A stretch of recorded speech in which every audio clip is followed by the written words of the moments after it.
Assalamualaikum warahmatullahi wabarakatuh. Perkenalkan, nama saya Miranda Julia Puspita dengan NIM 1914034. Di sini saya akan menjelaskan materi tentang maisir, goror, dan riba. Yang pertama, saya akan menjelaskan materi tentang maisir. Maisir yaitu sesuatu yang mengandung unsur judi, taruhan, atau permainan berisiko. Dilarang karena merupakan usaha untung-untungan yang menekankan unsur spekulasi yang irasional, tidak logis, dan tidak berdasar. Ciri-ciri maisir adalah suatu pihak jika menang bisa untung sekali dan jika kalah bisa rugi sekali dengan tanpa dasar yang logis. Maisir adalah setiap akad yang mengandung taruhan seperti judi. Maisir ini setiap transaksi ada yang diuntungkan dan ada yang dirugikan. Maisir atau khimar juga dapat diartikan yaitu suatu bentuk permainan yang di dalamnya dipersyaratkan jika salah seorang pemain menang maka ia akan mengambil keuntungan dari pemain yang kalah dan sebaliknya. Contoh dari maisir ini adalah judi, sedangkan beberapa aktivitas yang termasuk dalam kategori judi yang dilarang misalnya seperti SMS berhadiah dan kuis berbasis telepon. Definisi dari qimar atau maisir mengacu pada permainan peluang, tetapi qimar adalah jenis atau bagian dari maisir. Penulis Muhammad Ayub mendefinisikan maisir yaitu sebagai berharap sesuatu yang berharga dengan mudah dan tanpa membayar kompensasi setara atau untuk itu atau tanpa bekerja untuk itu atau tanpa melakukan tanggung jawab terhadapnya dengan cara permainan peluang. Sedangkan menurut Falel Jamaldin mendefinisikan sebagai perolehan kekayaan secara kebetulan bukan karena usaha. Ayub mendefinisikan qimar sebagai juga berarti menerima uang, keuntungan, atau menggunakan barang dengan biaya orang lain, memiliki hak atas untuk manfaat dengan menggunakan kesempatan. Terdapat perbedaan pendapat di antara para ulama mengenai definisi maisir. Hal ini karena ada beberapa orang yang bermain hanya untuk hiburan dan bukan mencari keuntungan pribadi. Mereka melakukan permainan di masa lapar atau musim dingin. Hasil taruhan akan mereka bagikan kepada orang miskin. Sedangkan yang kedua adalah goror. Goror adalah berarti ketidakjelasan atau ketidakpastian. Islam melarang goror karena merusak akad sehingga tidak dapat menjamin adanya keadilan. Layaknya jika membeli barang yang belum pasti, ditakutkan terjadi permusuhan. Goror atau taurir adalah istilah dalam kajian hukum Islam yang berarti keraguan, tipuan, atau tindakan yang bertujuan untuk merugikan orang lain. Goror juga dapat diartikan secara bahasa, yakni tidak jelas. Salah satu contoh goror adalah ketika membeli tanah menggunakan lemparan batu. Goror diharamkan karena ada unsur kebatilan sebagaimana yang telah disebutkan dalam surah An-Nisa ayat 29. Dalam ekonomi Islam lebih mengutamakan bisnis real yang berwujud karena unsur goror yang minim. Adapun goror bisa ditinjau dalam 3 peristiwa.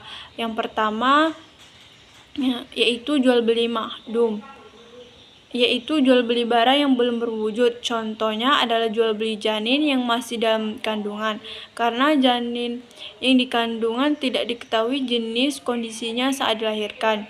Yang kedua adalah jual beli barang majhul, yakni jual beli barang yang tidak jelas. Contohnya adalah jual beli mobil tanpa deskripsi. Dan yang terakhir adalah jual beli barang yang tidak dapat diserahterimakan. Contohnya jual beli ikan yang ada di laut. Goror terdapat dalam berbagai bentuk. Harga barang dan akad. Dalam hadis Rasulullah Shallallahu Alaihi Wasallam mengharamkan adanya dua harga dalam satu akad. Gharar diharamkan dalam Islam untuk menghindari kezaliman di kedua belah pihak. Berdasarkan hukumnya, gharar dikategorikan dalam beberapa jenis, yaitu gharar yang disepakati larangannya, gharar yang diperbolehkan, dan gharar yang diperselisihkan.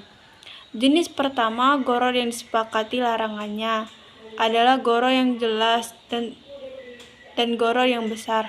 Gharar jenis ini mutlak diharamkan tanpa adanya khilafiyah. Jenis kedua, gharar yang diperbolehkan, yaitu gharar yang sudah menjadi satu kesatuan dengan objek transaksi dan tidak dapat dipisahkan. Ibnu Taimiyah menyatakan gharar yang kecil diperbolehkan. Contoh gharar yang termasuk dalam kategori ini adalah pondasi rumah, yaitu ketika membeli rumah, membeli tidak mengetahui spesifikasi pondasi yang dipakai dalam pembangunan. Sedangkan jenis ketiga, gharar yang diperselisihkan, yaitu yang termasuk dalam kategori gharar ini adalah jual beli tanaman yang masih berada dalam tanah.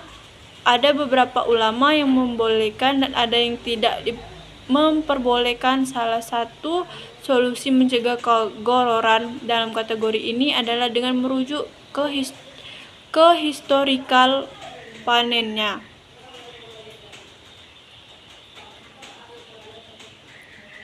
Mengenai hal ini sudah terdapat dalil Al-Quran yang melarang maisir atau gharar. Dalam Quran surah Al-Maidah ayat 90, yaitu yang artinya, hai orang-orang yang beriman, sesungguhnya meminum khamar, berjudi, berkorban untuk berhala, mengundi nasib dengan panah adalah perbuatan keji, termasuk perbuatan syaitan. Maka jauhilah perbuatan-perbuatan itu agar kamu mendapat keberuntungan. Quran surah Al-Maidah ayat 90. Sedangkan yang terakhir yaitu riba. Riba berarti pengambilan tambahan dari harta pokok atau modal secara zolim. Dikatakan zolim karena pemilik dana mewajibkan meminjam untuk membayar lebih dari yang dipinjam tanpa diperhatikan apa peminjam mendapatkan keuntungan atau mengalami kerugian. Riba adalah penetapan bunga atau melebihkan jumlah pinjaman saat mengambilkan berdasarkan persentase tertentu dari jumlah pinjaman pokok yang dibebankan kepada peminjam. Riba secara bahasa bermakna ziyada atau tambahan. Landasan hukum